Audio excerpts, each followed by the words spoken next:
ট্যাংরা কাণ্ডের ছায়া এবার বীরভূমে। মোহাম্মদ বাজারের ম্যানেজার পাড়ায় সাত সকালে ঘরের ভেতর থেকে উদ্ধার হলো আদিবাসী পরিবারের 3 জনের রক্তাক্ত দেহ। মৃতদের মধ্যে রয়েছেন লক্ষ্মী মার্ডি বয়স 25, তার মেয়ে রূপালী বয়স 10 এবং ছেলে অভিজিৎ বয়স 8। স্বামী লালটু কর্মসূত্রে দুর্গাপুরে থাকতেন। শুক্রবার সকালে খাটের উপর কম্বল মোড়ানো অবস্থায় লক্ষ্মী ও রূপালীর দেহ পাওয়া যায়। আর খাটের নিচে পড়েছিল অভিজিতের দেহ। চারপাশে রক্তের দাগ, মাথায় গুরুতর আঘাত। খবর পেয়ে মোহাম্মদ বাজার থানার পুলিশ ঘটনাস্থলে পৌঁছালে স্থানীয়রা বিক্ষোভ দেখান। তাদের দাবি 3 জনকে নৃশংসভাবে খুন করা হয়েছে, দোষীদের দ্রুত গ্রেপ্তার করতে হবে। পুলিশ আশ্বাস দিয়েছে এবং দেহ উদ্ধার করে ময়নাতদন্তে পাঠিয়েছে। প্রাথমিক অনুমান ভারী কিছু দিয়ে মাথায় আঘাত করে খুন, তবে কারা কেন সবই রহস্যে ঢাকা। পুলিশ তদন্ত শুরু করেছে। স্বামী লালটুকে খবর দেওয়া হয়েছে। রহস্য উদ্ঘাটনের অপেক্ষায় গোটা এলাকা। কি দেখলেন? দেখুন, আমি কলকাতার উদ্দেশ্যে রওনা দিয়েছিলাম। এখানে ক্রস করছিলাম, এরকম সময় আমাকে আমাদের পার্টির অন্যতম কার্যকর্তা শুভ্রাংশু চৌধুরী ফোন করলেন। আমি এসে হতবাক দেখে যে এখানে মোহাম্মদ বাজারের আইসি সাহেব উপস্থিত আছেন। একটা মহিলা রক্তাক্ত অবস্থায় পড়ে আছে সেই খাটের নিচে। তার বাচ্চা শিশু খুব জোর যদি হয় 2 থেকে 2.5 বছর বয়স। আরও একটা বাচ্চা আছে মনে হচ্ছে কম্বলের মধ্যে ঢাকা।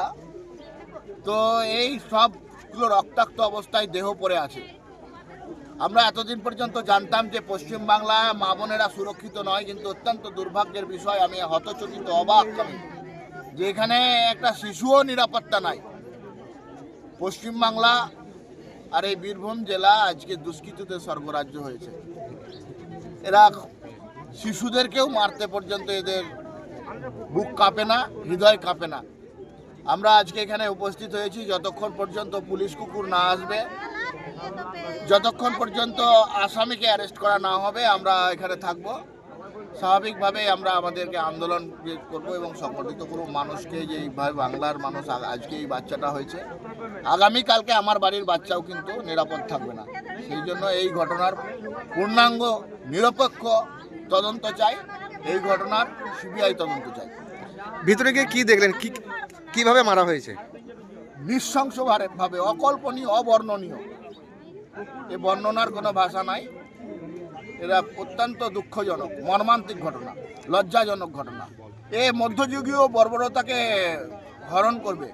মধ্যযুগে এই ধরনের ঘটনা হয়নি। এত মানে দুগ্ধ শিশুকে রক্তাক্ত অবস্থায় মারা, এ কোন রাজ্যে আমরা বাস করছি? কজনকে মারা হয়েছে এখানে? বডি 2 জনের দেখা যাচ্ছে, অনুমান করা হচ্ছে ভিতরে কম্বলের ভিতরে আরো একজন কেউ আসে। টোটাল এখন পুলিশ প্রোটেকশনের মধ্যে বডি আছে, সেই কারণে বাকিটা তো বলা সম্ভব নয় না দেখলে। তবে মনে হচ্ছে যে আর একজন ভিতরে আছে, শিশু। ব্যুরো রিপোর্ট, নির্ভীক বার্তা।